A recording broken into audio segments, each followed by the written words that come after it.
Yo, what's going on everybody, and welcome to the channel. In today's video I will be ranking all 6 of the college football playoff national champions from the worst to the best. Now obviously I say worst to best, but none of these teams are bad. They all won national championships, so these are all great teams, but I will be ranking them based on a few different factors. I'm going to be taking into consideration strength of schedule, who their star players were, number of players they had drafted, and overall just how this team played during that particular season. But anyway, without further ado, let me get into the list. Watson, touchdown! Alright, so at number 6 we've got Clemson in 2016. This team did give us one of the best national championship games of all time. 2016 championship versus Alabama might be the best national championship game of my lifetime, and Deshaun Watson hitting Hunter Renfrow in the end zone is an overall just iconic moment in college football history. However, compared to the other teams on this list, this team just was not as dominant, as consistent as other champions have been. I mean, just look at their one loss. They lost at home to an unranked Pitt team, which in all honesty is just an awful loss for any top team. No disrespect to Pitt, but I mean, when you're top 5 team in the country and you're losing at home to an unranked team, much less a team with a losing record, just not a good look. Apart from that, they also struggled early in the season with the Troy team, which is in the Sun Belt, which is also just a bad look if you're a Power 5 team, much less a top 5 team in the country. This team was very talented though, obviously led by Deshaun Watson, who was unlucky not to win the Heisman. Other key players include Wayne Gallman, Mike Williams, Hunter Renfrow, Ben Boulware, Christian Wilkins. 8 total All-Americans, 6 players drafted, 2 in the first round, Mike Williams and Deshaun Watson. This team was a great team, obviously they won national championship, but the main thing for this team that just didn't have the kind of consistency and dominance that you look at for, an all-time national champion. 95 yards! Alabama back on top of the college football world.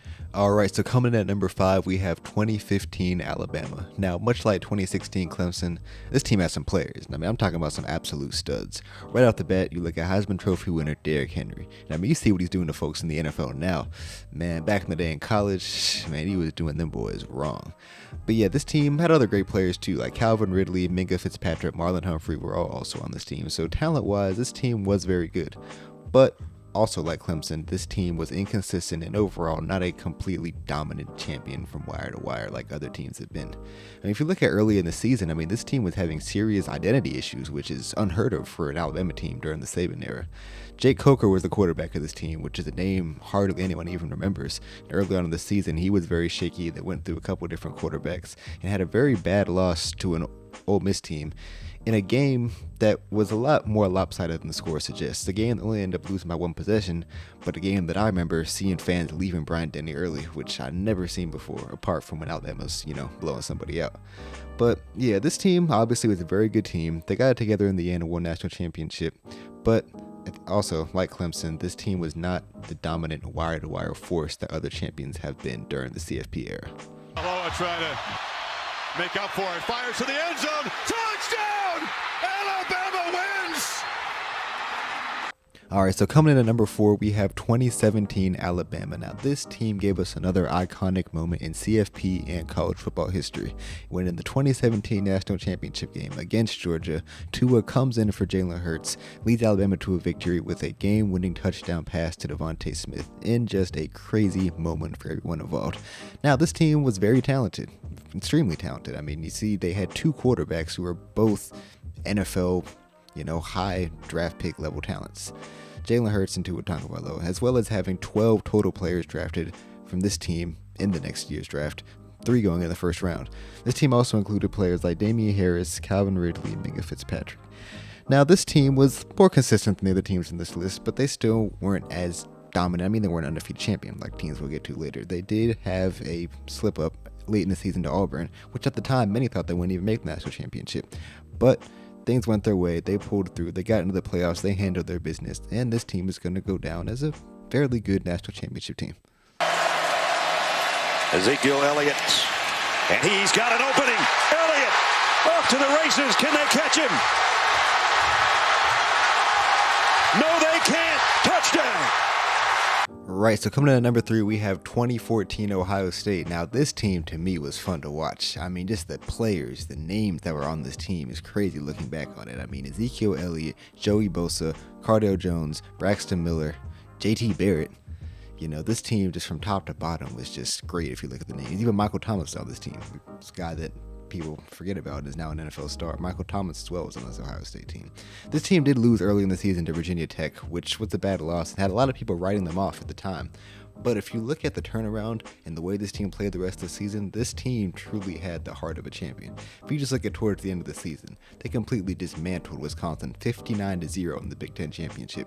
And then in the playoffs, in a game that no one expected them to win, Ezekiel Elliott runs wild and they beat Alabama to go to the national championship, just to once again dominate Oregon in the championship and beat them 42-20.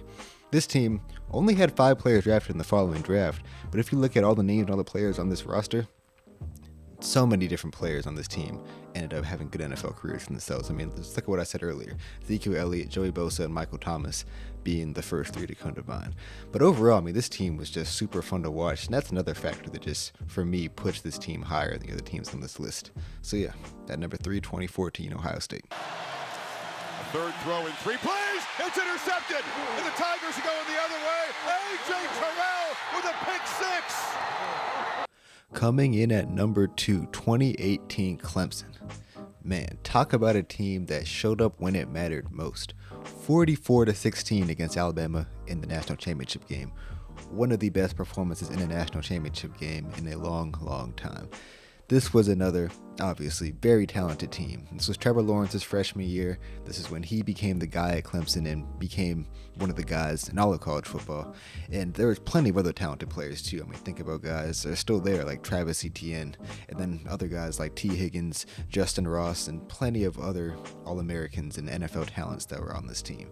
This team had 6 players drafted in the following year, 8 All-Americans, and overall, I mean, this team was just dominant. I remember early in the season, they had that shaky game against Syracuse where Lawrence got hurt, and there was a whole controversy because Kelly Bryant had just left, but they were able to get it done, and like I mentioned earlier, when it mattered, this team really came to play. I mean, 30-3 against Notre Dame in the CFP semifinal, and then 44-16 against a very, very good Alabama team. I mean, that was an Alabama team that, in my opinion, was one of the best Alabama teams of the Nick Saban era.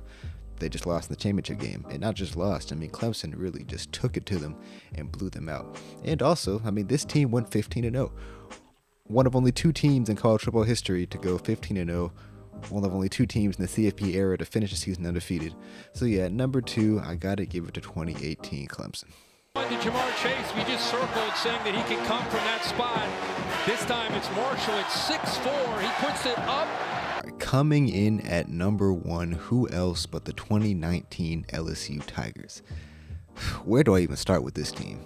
Now, me personally, I grew up an LSU fan and I currently attend LSU, so this team has a special place in my heart. But I mean, just looking at it from a neutral point of view, I mean, you have to respect this team as one of, if not, in my opinion, the greatest college football team of all time. I mean, 14 players drafted in next year's draft, that ties a record. 5 selected in the first round, that is a record. 7 wins versus top 25 teams, a Heisman Trophy winner, and maybe the best Heisman Trophy season of all time, Joe Burrow. I mean, the dominance that this team displayed on a week-to-week basis, I mean, it was just a sight to behold. I remember right before the national championship game, LSU Athletics put out a hype video, and the title of that video was "A Swag You've Never Seen Before." And I think that just perfectly illustrates what this team was. I mean, this team just had a certain swagger about it, just an air of confidence that every week, I mean, you were going up against this team, I mean, you already knew what time it was. I mean, this team would just, every week, was going in and week out, and was just dominating, especially towards the business end of the season, like a lot of these teams have been. After the Alabama game, it's like no one even got close to them after that. I mean, the way they demolished Georgia in the SEC championship game, demolished Oklahoma in the semifinal, and then dominated the best defense in college football in Clemson in the championship game. I mean, this is a team, we may never see a team put together a season like this again. So I have to put LSU 2019 as the best team of the college football playoff era. Yo, thank y'all so much for watching the first video on this channel. Just want to do a little video, since the national championship is coming up, about the best teams, in my opinion, of the CFP era. But yeah, thank you all so much for watching. Don't forget to subscribe. I'm going to link my Twitter below as well, so follow me there, and I'll see y'all in the next video.